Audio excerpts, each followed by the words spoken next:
If you're in the market for new tires for your dual sport, the sizing can seem a little bit intimidating, but I'm here to tell you it's super simple. Typically, you'll have a size for a tire that looks something like this.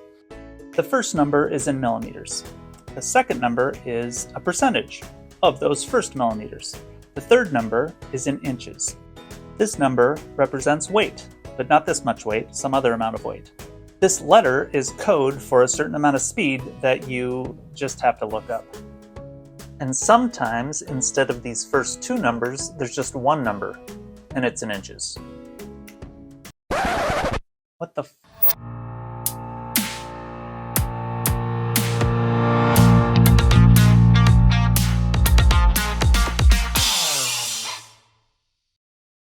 So yeah, I've been shopping for some new tires for my bike, and it has been fun. And if you're new to motorcycle tire shopping, it can be a little bit daunting. The easiest way to make sure you get the right tire for your bike is to look up what the stock sizes are and then get something that's exactly that size. Easy peasy, right? Well, the problem comes when, let's say you want a slightly more aggressive tire or a slightly more street-oriented tire or whatever, and the tire that you want doesn't come in exactly the same size as your stock tires, which is what I ran into with the CRF 300L Rally. So I thought I'd share a few of my insights on how to decipher this mess, and where you have some wiggle room on some of these numbers and where you definitely don't have some wiggle room on some of these numbers. You know, it's funny. The longer I own a motorcycle, the more I realize that I didn't just buy a motorcycle. I bought a whole bunch of math homework. And you'll soon see why that is. So if you're in the market for new tires for your bike, and incidentally, I'm going to be talking mostly about dual sport or dirt bike tires. I'm not going to be discussing the differences between radials and bias tires. The tires that I'm going to be talking about are biased. That's generally what you use for spoked dual sport dirt bike type wheels. So if you're in the market for them, the first thing you should do is find what your stock tire sizes are. And it will generally look something like this. And like I showed at the beginning of the video, this can be a little bit confusing because it is super confusing. I have no idea why they are this way. Probably because, tire manufacturers or dealers paid somebody, because the more confusing it is, the more tempting it is to pay somebody else to just deal with it. Whatever. Conspiracy theories aside, I'm going to explain it the best I can. So probably the most important number in this big long string of numbers, the one that you can't fudge on at all, is this one. That is the size of your wheel. So I'm going to be talking about the rear wheel on my bike, just to have an example, and it is an 18-inch wheel. A lot of dual sports and dirt bikes have 18-inch rear wheel, 21-inch front wheel. That's what I have on my 300L Rally. So this is an 18-inch wheel. So obviously, if you have an 18-inch wheel, you're not going to be able to put a 21-inch or a 19-inch or a 17-inch tire on that wheel. So that number has to be exactly right. And so now I'm going to go through the other numbers as they probably appear on your size. So the first number in this giant string of numbers represents the width in millimeters of the tire. There is an exception to that I'll talk about in a little while, but most often this is in millimeters and it's talking about the width. The second number is talking about the height of the sidewall, so from here to here. And you would think that would also be in millimeters, but it's not. It is represents a ratio, so a percentage of the width. So in the case of this tire, it is 120 millimeters wide, and the sidewall from here to here is 90% of 120 millimeters, which is 108 millimeters.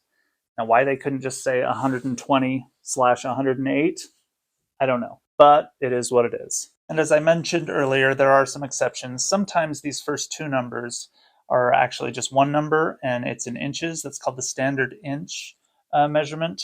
And when you see that, it's just one number, and that represents the width of the tire in inches.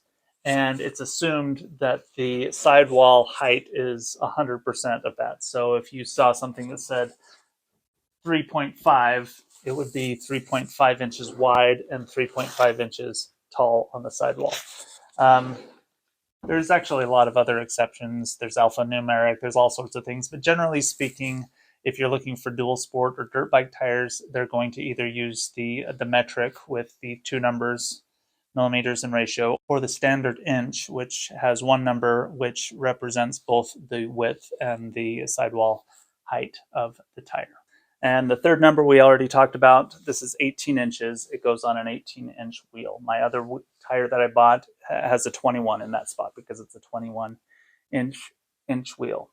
Now, these other numbers that you see, the first one represents the amount of weight that this tire can bear.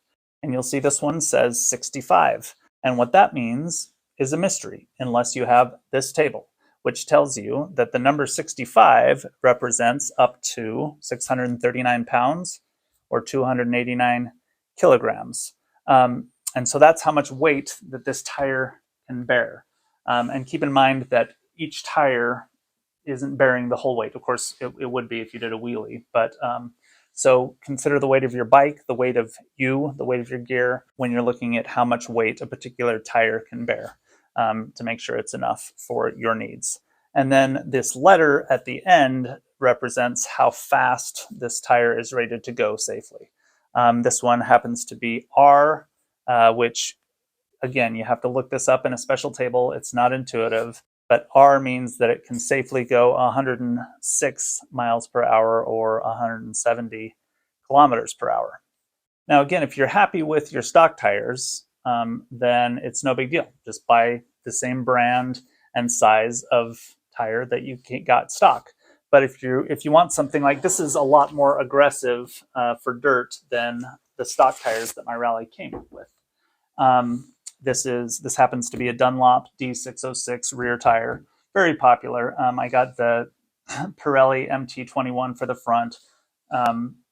It's a very popular combination. I've used it before on my XT250, on my XT225, and I like it.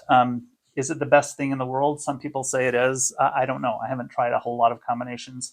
I saw that a lot of people like this. I put it on and I liked it. So that's what I'm using. But they don't make this rear tire in the exact same size as the stock rear tire.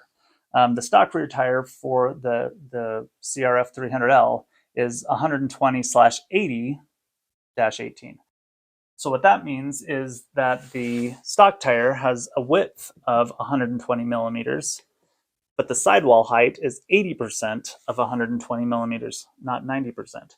And 80% of 120 millimeters is 96 millimeters, which means that this tire is 12 millimeters taller on each side. So I guess if I had a brand new stock tire, it would actually be 24 millimeters shorter than this, standing them right next to each other. But only half of that is affecting the height of your bike because, you got half of it below the axle, half of it above the axle. So this is where the math comes into it. If you're buying a tire that is slightly different size than your stock tire, and you want to know how that's going to affect, like, say, your seat height, because you have short legs like me, this is how you figure it out. This is going to raise my rear up 12 millimeters. So in this diagram, I'll explain what that 12 millimeter difference equates to in my seat height. So obviously this is not to scale. This is exaggerated, so it's easier to show in a diagram. But if I increase the height of my rear tire by 12 millimeters and my front tire stays the same as stock, then I get to do some trigonometry, basically. So I measured the distance between my two axles, and it is roughly 140 centimeters. And then the place where I sit is about 90 centimeters back from the front axle. 90 centimeters is about 65% of 140 centimeters, which is the total distance between the axles. So 65% of my increase of 12 millimeters is what I'm going to feel where I'm sitting. So if I take 65% of 12 millimeters, or if I times 12 millimeters by 0.65, I get 7.8 millimeters, which is about 3/10 of an inch. And that is how much higher my seat is going to feel compared to stock tires. So for me, that's an acceptable increase in seat height. It's going to be about 1/4 of an inch, except for the fact that my stock tires aren't at their full height right now because they've got 37 or 800 miles on them. So they're probably down 1/4 of an inch-ish, which means that it's going to feel more like about a 1/2 an inch increase. So keep that in mind if you're getting tires that are taller than your stock tires and your stock tires are worn, it's going to feel like an even bigger increase in seat height. And obviously the same math applies to the front tire. If you got a bigger front tire but left the stock sizing on the rear, then it's going to lift you up a little bit and you'd want to do kind of the same math. And of course, this all changes the stock geometry of your bike, and so that's something to consider with handling. I don't think the difference with this tire is going to be noticeable to me at all, but something to keep in mind when you're shopping around for different tires. Now on the front tire, as I mentioned earlier, I got a Pirelli MT21, and those also don't come in the exact same size as the stock front tires. So on the stock front tire, you're going to have 80 millimeters on the width. The sidewall is going to be 100% of 80 millimeters, so it's also 80 millimeters. And of course, the third number will indicate that it fits on a 21-inch wheel. So the Pirelli front tire that I wanted isn't made in a 80/100 size. The closest size that it does come in is 90/90. So it's a little bit wider. It's 90 millimeters wide, and the sidewall is 90% of 90 millimeters tall. So as it happens, 90% of 90 millimeters is 81 millimeters.